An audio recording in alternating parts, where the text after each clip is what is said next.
हाँ देखिएगा, ये क्वेश्चन करने के लिए दिया था आपको, इतना कोई खास नहीं था, नॉर्मल था, अननेसेसरी इसको बढ़ा रखा था, है वही इजी क्वेश्चन।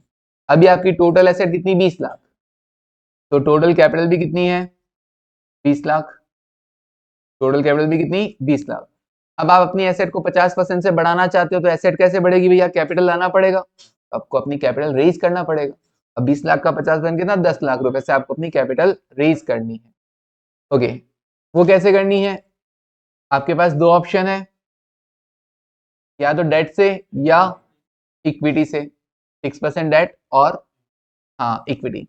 अब इनकम स्टेटमेंट दे रखा था, पीएटी तक की कैलकुलेशन थी, मुझे पीएटी तक से मतलब था क्या, या मुझे सिर्फ केवल, अच्छा इसमें भी, अच्छा उसमें भी ठीक है, अलग अलग चीजें थी। अभी एग्जिस्टिंग इंटरेस्ट पता चला, एग्जिस्टिंग इंटरेस्ट कितना, 4 लाख का 5% जा रहा है कि नहीं जा रहा, मैंने क्रॉस चेक कर लिया भैया, 4 लाख का 5% कितना, 20,000। और अभी की ईबीआईटी से भी क्या लेना देना है क्या कोई लेना देना, कैलकुलेट करना पड़ेगा। अच्छा दे रखा है ईबीआईटी, हाँ सर इससे भी कोई लेना देना नहीं है, क्योंकि नीचे क्या कर रखा है, दे रखा है कि 10% ऑन सेल्स, तो भैया 20 लाख की सेल्स होगी तो ईबीआईटी 10% 2 लाख, बस इसी तरीके से 2 लाख 4 लाख 8 लाख 10 लाख ईबीआईटी से स्टार्ट कर दोगे, लेस इंटरेस्ट। इंटरेस्ट ये तो क्या कर रहा है, एक में ही लिख रहा है, आपने अलग लिखा होगा, एग्जिस्टिंग अलग और न्यू अलग लिखा होगा। ये ईबीटी आ जाएगा, लेस टैक्स 35%, पीएटी आ जाएगा, PAT divide by number of equity shares से कर देंगे तो ईपीएस आएगा, प्रेफरेंस शेयर डिविडेंड है नहीं। अब नंबर ऑफ इक्विटी शेयर, अगर आप डेट से पैसा रेज कर रहे हैं तब तो जितने पहले थे 10 lakh divide bye 10, 1 lakh, 1 lakh share थे वही आएंगे।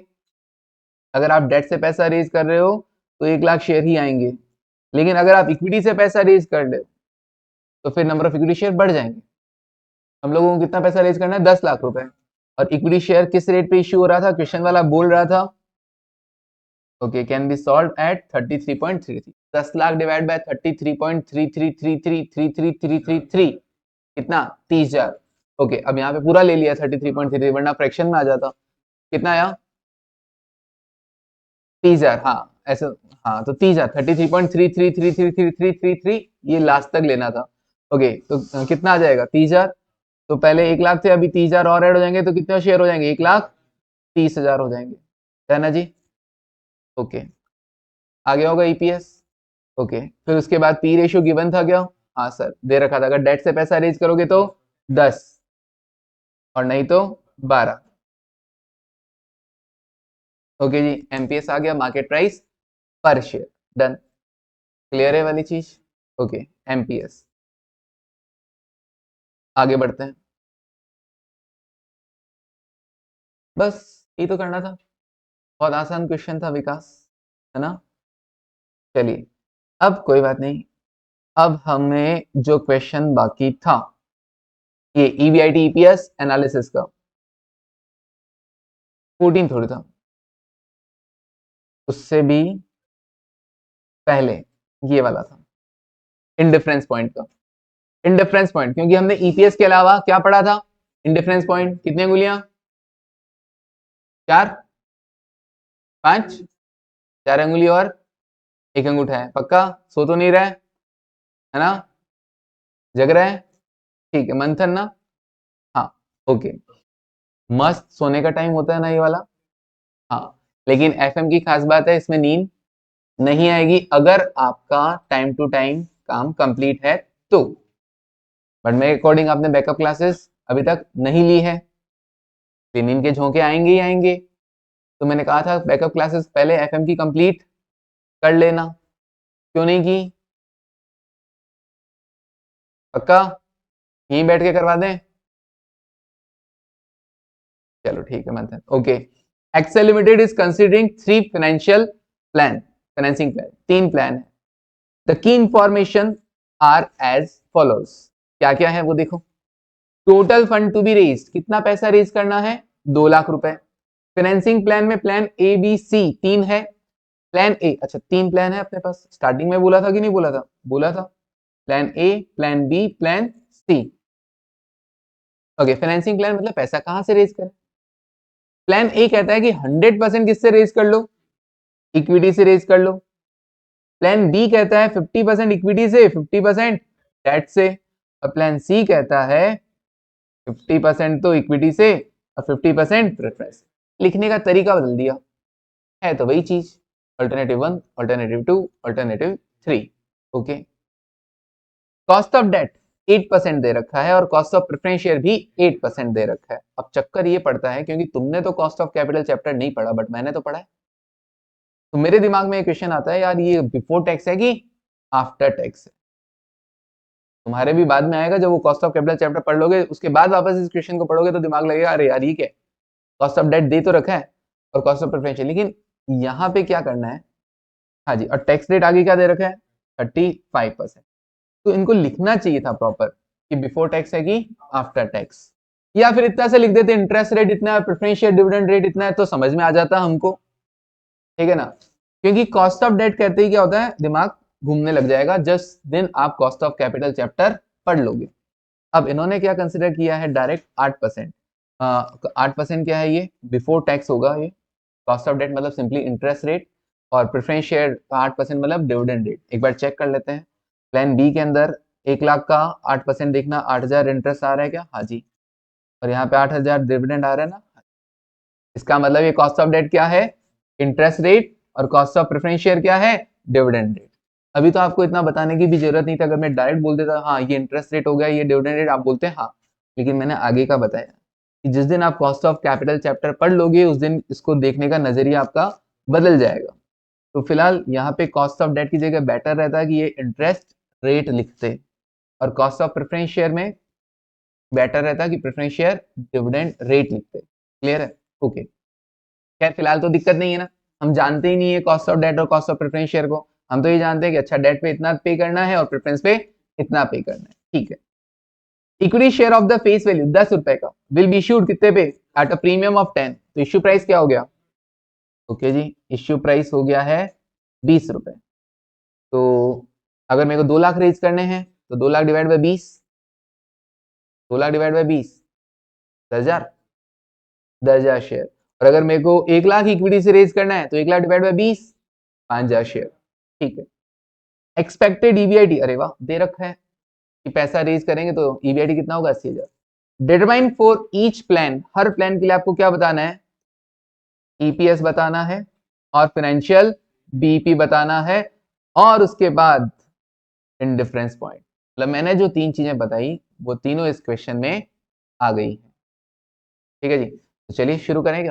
ईपीएस है, फाइनेंशियल बीईपी, और तीसरा क्या बोल रहा है, indicate if any of the plan dominate, क्या इनमें से कोई प्लान डोमिनेट कर रहा है, डोमिनेट कर रहा है इन द सेंस, अभी आपको पता चल जाएगा धीरे धीरे। And compute the EBIT range among the plan for the indifference. Okay, EBIT का लेवल बताओ, indifference point, EBIT range among the plan for indifference मतलब पॉइंट ऑफ इनडिफरेंस आपको बताना है। क्लियर है वाली चीज, करें शुरू। चलिए, तो सबसे पहले तो ईपीएस कैलकुलेट करना है हर प्लान के लिए, और फाइनेंशियल बीईपी भी पता करना है। तो चलिए करते हैं EPS calculate first, illustration number 13।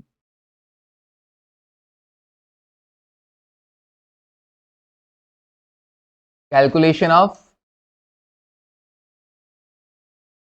EPS, calculation of EPS.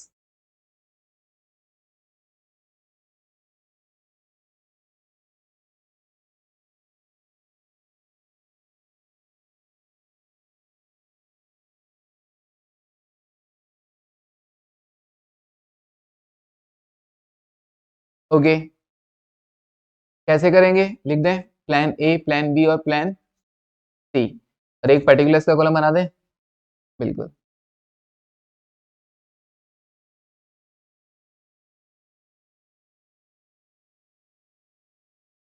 Plan A,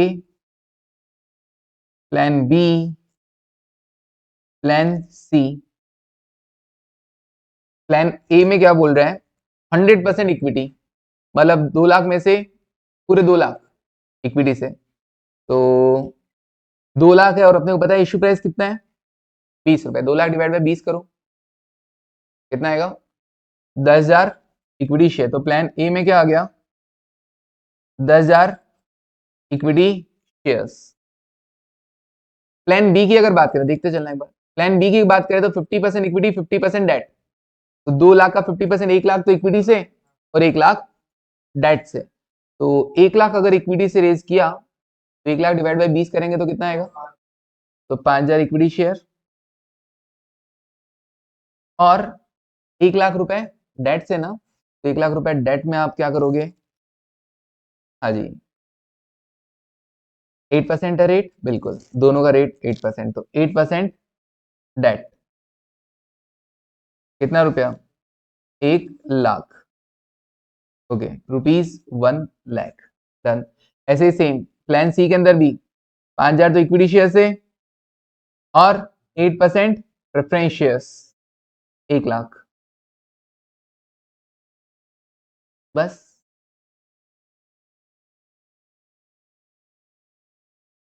अब हम यहाँ पे लिख देते हैं ईबीआईटी से शुरुआत करते हैं, EBIT less interest that is PBT less tax, tax का रेट कितना है, श्योर 35% पीएटी आ गया, less preference share dividend that is Hitesh earnings available to equity share holder, और earning available to equity share holder को डिवाइड कर दीजिए किससे, नंबर ऑफ इक्विटी शेयर से, तो आ जाएगा क्या, ईपीएस अर्निंग्स पर शेयर।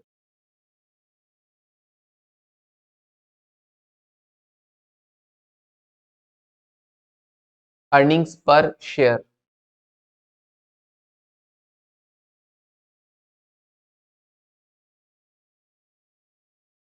हाँ जी ईबीआईटी कितना लोगे, 80,000,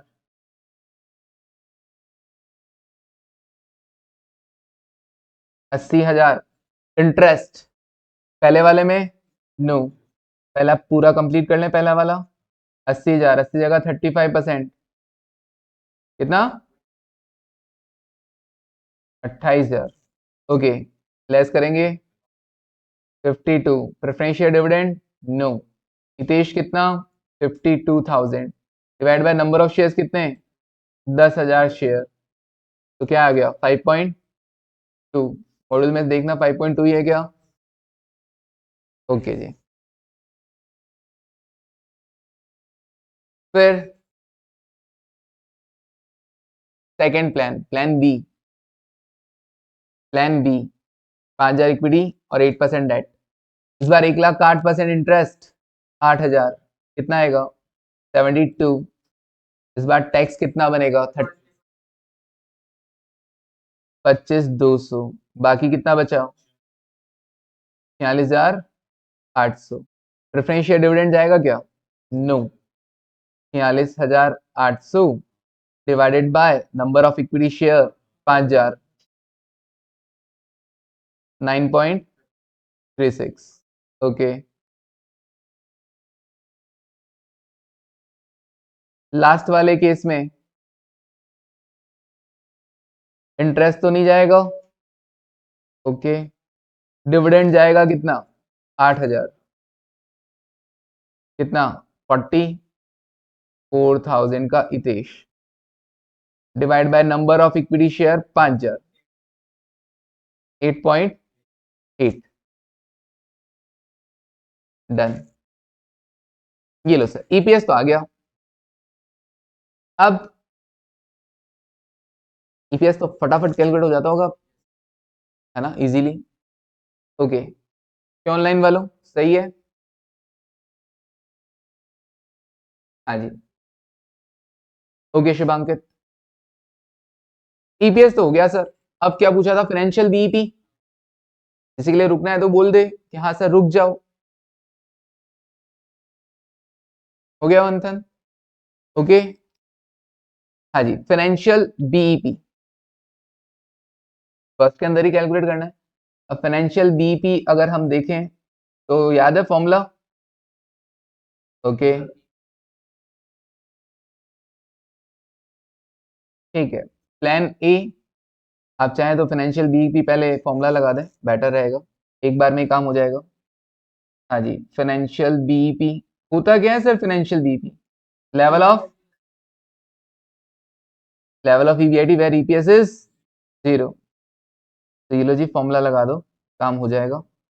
अब प्लान ए में इंटरेस्ट कितना, निल।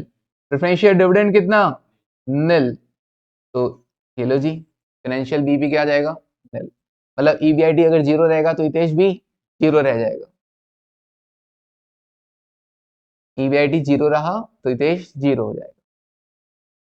ओके, प्लान बी, इंटरेस्ट कितना 8000, प्रेफरेंशियल डिविडेंड नहीं है ना, ओके। तो फाइनेंशियल बीपी कितना 8000, मतलब 8000 की ईवीआईटी अगर रहती है तो ईपीएस 0 आ जाएगा। और प्लान सी निल, और preferential dividend 8000 divide by 1 minus tax rate 0.35।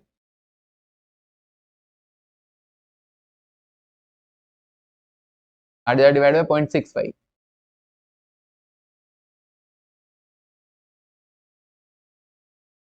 12,308, 307 point something था, 7.69। ओके, तो 12,308 रुपए। तो 12,308 की ईबीआईडी पर क्या होगा, ईपीएस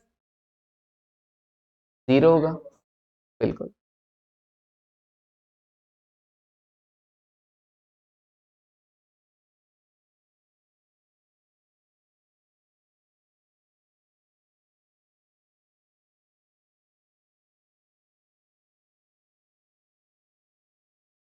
वो फॉर्मूला तो दोनों को पैरेलल रख के दोनों की ईपीएस को बराबर करना था, वो पॉइंट ऑफ इंडिफरेंस का। फाइनेंशियल बीबी तो पॉइंट ऑफ इंडिफरेंस होता है level of EBIT where EPS is same under both alternative, और ये होता है level of EBIT where EPS is 0।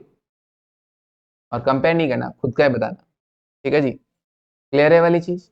Okay, आप चेक भी कर सकते हैं, अगर आप यहाँ पे प्लान बी में 8000 की ईबीआईटी रखेंगे, 80,000 की जगह क्या रखोगे 8000, तो 8000 में से इंटरेस्ट क्या हो गया 8000 लेस पीबीटी 0, टैक्स देना नहीं, पीएटी 0, प्रेफरेंशियल डिविडेंड नहीं है, हितेश भी 0। प्लान सी के अंदर आप रख के देख लो, ईबीआईटी कितना 12,308। प्लान सी में अगर आप 12,308 रखते हैं, 12,308 में से 35% हटा दो, 8000 आ जाएगा। 8000 में से 8000 प्रेफरेंशियल डिविडेंड लेस हो जाएगा, हितेश 0, हितेश 0 तो ईपीएस भी 0। ओके, ये तो हुआ फर्स्ट। अब पूछा अपन से सेकंड।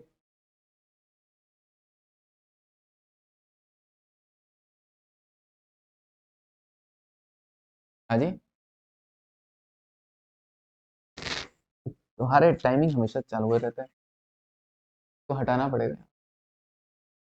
बिल्कुल। जब बंद ही नहीं करना है तो फिर बंद करने का टाइमर यहाँ पे सेट करने दिया, अभी देखने के जाना इसमें कैसे होगा, है ना। हाँ जी, plan B dominates plan C as the financial BP of plan B is lower. अरे सर, आप तो आंसर पढ़ रहे हो। हाँ, अब देखो, इनका कहने का तरीका थोड़ा अलग है और अपना कहने का तरीका थोड़ा सा अलग है, बाकी अपन चलेंगे इसी की।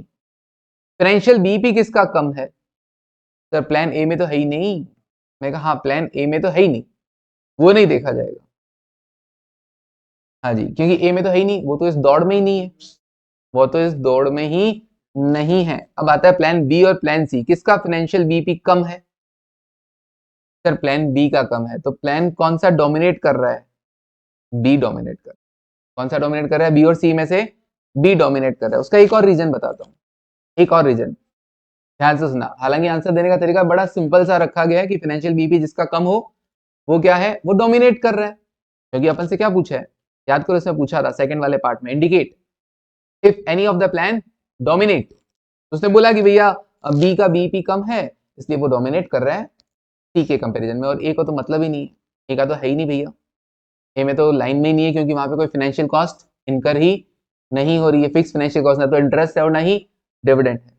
ओके, अब डोमिनेट करने का मैं तुमको एक चीज बताता हूँ, डोमिनेट करना तुमको समझ में कब आएगा,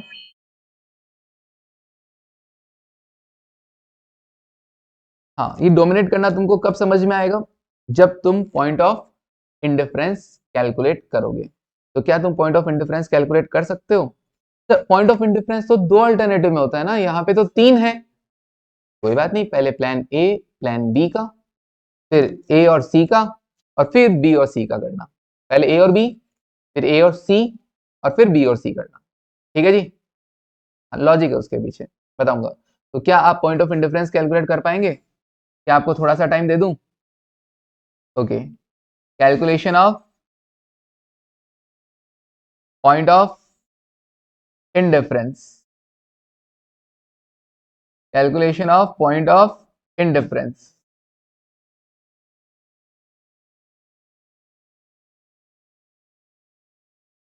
plan A and plan C, पहले आप इसके बारे में कैलकुलेट करना, फिर आप प्लान ए एंड प्लान, अच्छा सी क्यों, पहले तो बी कर लो ना, फिर plan A and plan C, और फिर उसके बाद बी और सी। क्या इसके लिए मेरी जरूरत पड़ेगी? No sir. हाँ करो, ये मैंने तरीका बता दिया, अब क्वेश्चन दिखा दूं। ये मॉड्यूल है आप सबके पास, है मॉड्यूल भी है, कोई बात नहीं, ये रहा क्वेश्चन। चलो, पॉइंट ऑफ इंडिफरेंस याद है ना, EBIT minus interest into 1 minus t minus preference share dividend divided by number of equity share under first alternative should be equals to EBIT minus interest under second alternative into 1 minus t minus preference share dividend under second alternative divided by number of equity share under second alternative। याद है ना? तो s, number of equity share को s से करते हैं। Sir आप लिखवा दो ना एक बार। हाँ, EBIT minus interest under first alternative into 1 minus t minus preference share dividend under first alternative, okay, divided by number of equity share under first alternative, फिर EBIT minus interest under second alternative into 1 minus tax rate minus preference share dividend under second alternative divided by number of equity share under second alternative। करो, हाँ जी, किया आप लोगों ने, बहुत मेहनत की तुम लोगों ने, उसके लिए बहुत बहुत धन्यवाद। मैं तो शॉर्ट ट्रिक लगा लेता हूँ और अपना आंसर ले आता हूँ। दिखाई दी शॉर्ट ट्रिक? हाँ, तभी आपने इतनी सी जगह छोड़ी है। ठीक है, शॉर्ट ट्रिक थी और मैंने बताया था, देखो अगर एक तरफ इक्विटी हो और दूसरी तरफ डेट हो तो क्या करना चाहिए, total capital employed into interest rate 8%। क्या आपका 16,000 आंसर आ रहा है? आ गया। दूसरे वाले केस में सर हम भी शॉर्ट ट्रिक लगा के आ सकते हैं क्या? नो, ठीक है ना, हाँ सिर्फ एमसीक्यूज में, अदरवाइज नहीं। दूसरा वाला टोटल कैपिटल, अच्छा एक तरफ इक्विटी हो और दूसरी तरफ प्रेफरेंस शेयर हो, तो हाँ preference share dividend rate divide by 1 minus tax rate. जरा बताना कितना आ रहा है? 8 को डिवाइड बाय 0.65 करना, 2615। चेक कर लो, कोई दिक्कत नहीं है। 2 लाख इंटू 8% कर दो, डिवाइड बाय 0.65 कर दो। 2 लाख इंटू 8% 16,000 हो गया, 16,000 को 0.65 से डिवाइड कर दो, आ गया। ये लो जी, यही आ रहा था तुम्हारे बड़ा वाला करने के बाद भी। हाँ बिल्कुल, प्लान बी और प्लान सी का ईबीआईटी आएगा ही नहीं, ईबीआईटी क्या हो जाएगा, आपस में कट हो जाएगा। हाँ जी, अगर मैं बात करूं कि भैया EBIT minus interest under first alternative, तो प्लान बी में 8,000 का इंटरेस्ट है, into 1 minus tax rate minus preference share dividend नहीं है, divide by number of equity share कितने, 5,000। इधर हाँ ईबीआईटी माइनस इंटरेस्ट नहीं है, इंटू 1 माइनस टैक्स रेट, हाँ जीरो भी लिख सकते हैं, वो जीरो और ओ कॉमन हो जाता है ना, वो दिक्कत ही है, इसलिए मैं कभी कभी नहीं लिख देता हूँ, इसलिए हाँ डिवाइड बाय यहाँ पे भी, ओके 5,000। अब 5 से 5 तो पहले ही कट हो गया, ठीक है ना, EBIT minus 8,000 into 0.65 is equals to EBIT, और 0.65 से मल्टीप्लाई करना है, ये लो जी 0.65 ईबीआईटी। हाँ जी, अब ये भी क्या हो जाएगा, 0.65 ईबीआईटी हो गया, और 8,000 इंटू कितना, 5,200, ये 0.65 ईबीआईटी। अच्छा माइनस 8,000 रह गया, ओहो, ओके माइनस 8,000। अब अब भैया ये इधर से इधर कट गया, बचा क्या वैल्यूज, तो हम क्या लिखेंगे, there is no indifference point, there is no point of indifference, हाँ point of indifference, there is no point of indifference, मतलब यहाँ पे कोई कट ऑफ पॉइंट है ही नहीं, ऐसा कोई ईबीआईटी का लेवल ही नहीं है जहां पर दोनों ऑल्टरनेटिव में ईपीएस सेम आएगा। रीजन, रीजन क्या है, देखो ध्यान से सुनो, प्लान बी अच्छा है या प्लान सी अच्छा, बोलो। बी अच्छा, क्यों, ईपीएस ज्यादा है, नहीं कोई और चीज, जरा यहां पे देखो, दोनों में इक्विटी शेयर तो सेम है ना, कॉस्ट की अगर बात करें तो यहाँ पे 8% डेट है और यहाँ पे 8% प्रेफरेंस शेयर है। प्रेफरेंस शेयर की कॉस्ट तो आफ्टर टैक्स होती है, डेट की जो कॉस्ट होती है वो बिफोर टैक्स होती है, इसमें टैक्स सेविंग भी अभी मिलना बाकी है, तो टैक्स सेविंग को जैसे ही कंसिडर करेंगे 8% की रेट हमारी और कम पड़ जाएगी ही नहीं पड़ेगी। तो eight any level of EBIT, EBIT के किसी भी लेवल पे आप चेक कर लेना, प्लान बी हमेशा प्लान सी से अच्छा होगा, प्लान बी हमेशा प्लान सी से अच्छा होगा, क्योंकि प्लान सी की तो प्रेफरेंस शेयर की डिविडेंड रेट है 8%, वो तो आफ्टर टैक्स है ही, ये जो इंटरेस्ट रेट है 8%, इसको आफ्टर टैक्स करना, जरा 8 में से 35% हटाना, 8 में से टैक्स सेविंग 35% हटा दो, 5.2, तो यहाँ पे अपने को कॉस्ट क्या आ रही है, आफ्टर टैक्स कॉस्ट 5.2, और कितना भी ईबीआईटी लेवल हो, 0 से लेकर 1 रुपए से लेकर कितना भी हो, हमेशा आपका प्लान बी ही प्लान सी से बेटर रहेगा, क्यों, क्योंकि प्लान बी में इक्विटी और सी में इक्विटी तो सेम है, और जो फाइनेंशियल कॉस्ट आ रही है वो प्लान बी के अंदर कम आ रही है, क्लियर है वाली चीज, इसलिए प्लान बी प्लान सी को डोमिनेट करेगा हर लेवल पे। एक्चुअली इसका आंसर इस तरीके से जाएगा कि प्लान बी प्लान सी को डोमिनेट कर रहा है, रीजन क्योंकि वहां पे फाइनेंशियल कॉस्ट क्या है, प्लान सी से कम है, और वहां पे कोई कट ऑफ पॉइंट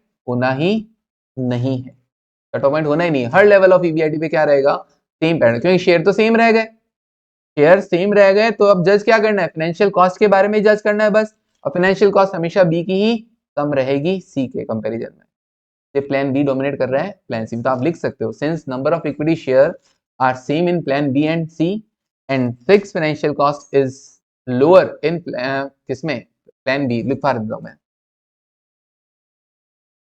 हाँ प्लान डोमिनेट कौन सा कर रहा है वो बताना है ना, तो भैया in plan B and plan C number of equity shares are same, number of equity shares are same and fixed financial cost, fixed financial cost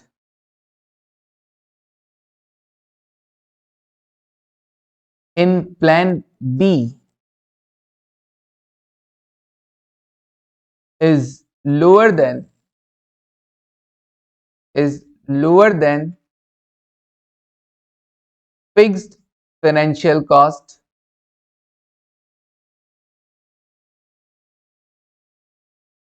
in plan C,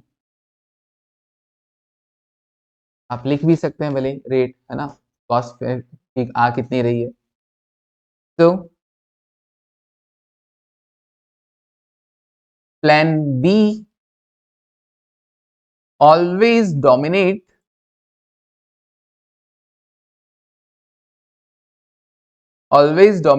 plan C, या ऐसे भी लिख सकते हैं plan B dominate plan C at any level of EBIT, clear है वाली चीज। उन्होंने क्या आंसर दिया कि भैया बीपी जिसका फाइनेंशियल बीपी जिसका कम है वो डोमिनेट कर रहा है, उसमें एक चक्कर पड़ता है, उसमें दिमाग खराब होता है कि अच्छा प्लान ए को क्यों नहीं लिया, फिर उसमें तो 0 है, उसको क्यों कंसिडर नहीं किया।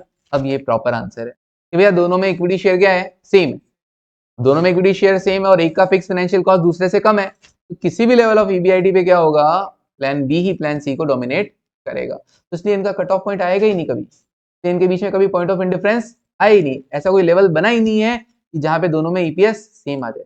हमेशा प्लान बी प्लान सी से बेटर ही रहेगा, हमेशा प्लान बी के अंदर जो ईपीएस है वो प्लान सी के ईपीएस से बेटर ही रहेगा। क्लियर है वाली चीज? डन।